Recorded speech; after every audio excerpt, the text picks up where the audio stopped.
এক জঙ্গলে বাস করত দুই শিয়াল দম্পতি। তাদের কোনো সন্তান ছিল না, তাই তাদের জীবনটা খুব দুঃখে কাটছিল। তারা কিভাবে কি করবে সেটা তারা বুঝে উঠতে পারছিল না। তারা নিজেদের মধ্যে কথোপকথন করতে থাকে। তারা একে অপরকে দোষারোপ করতে থাকে, কেন তাদের কোনো সন্তান হয় না। তারা আরও বিভিন্ন কথা নিজেদের মধ্যে আলোচনা করতে থাকে। হঠাৎ করে তাদের মাঝে বাঘ মামা এসে হাজির হয় এবং বলে, আমি আসতে আসতে তোমাদের সমস্ত কথা শুনেছি। সত্যি তোমাদের জীবনটা অনেক কষ্টের। তুমি শিয়াল, আমার এক কথা শোনো। তুমি ওই দূর জঙ্গলের মধ্যে দিয়ে এক পাহাড় আছে, সেই পাহাড়ের নিচে এক ফুলের ছোট গাছ দেখতে পাবে। সেই গাছ এনে তুমি শেয়ালিনীকে খাইয়ে দাও, দেখবে শীঘ্রই তোমাদের সন্তান আসবে। এরপর বাঘ চলে যায়।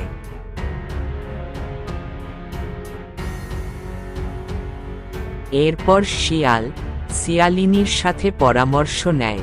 কিছুক্ষণের মধ্যে শিয়াল সেই পাহাড়ের নিচের থেকে গাছটা আনার জন্য বেরিয়ে পড়ে।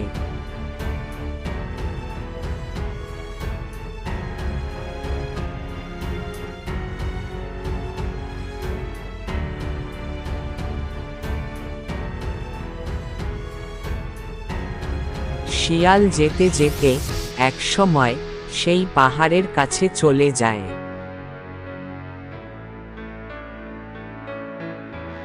শিয়াল সেই গাছটা দেখতে পায় এবং গাছটা নিয়ে বাড়ির দিকে রওনা দেয়।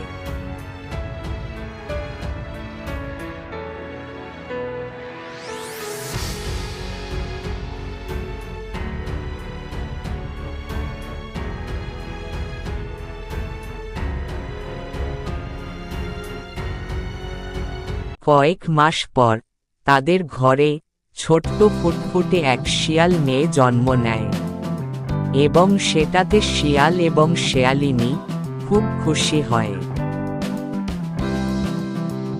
কিন্তু ছোট্ট শিয়াল মেয়েটা ছিল খুব দুরন্ত।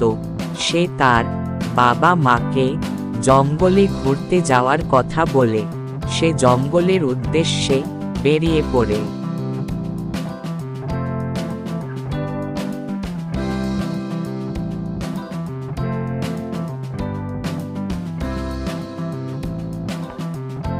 সেই জঙ্গলে বাচ্চা শিয়াল মেয়ের সাথে দেখা হয় এক ছোট্ট টুনি পাখির। খুব শীঘ্রই তারা দুজন প্রিয় বন্ধু হয়ে ওঠে এবং তারা অনেক গল্প করতে থাকে।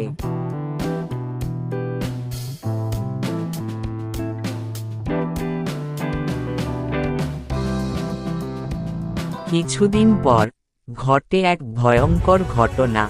ছোট্ট শিয়াল মেয়ের বাবা এক টুনিকে তাদের ঘরে ধরে নিয়ে আসে খাবে বলে, কিন্তু সেই টুনি ছিল তার মেয়ের প্রিয় বন্ধু।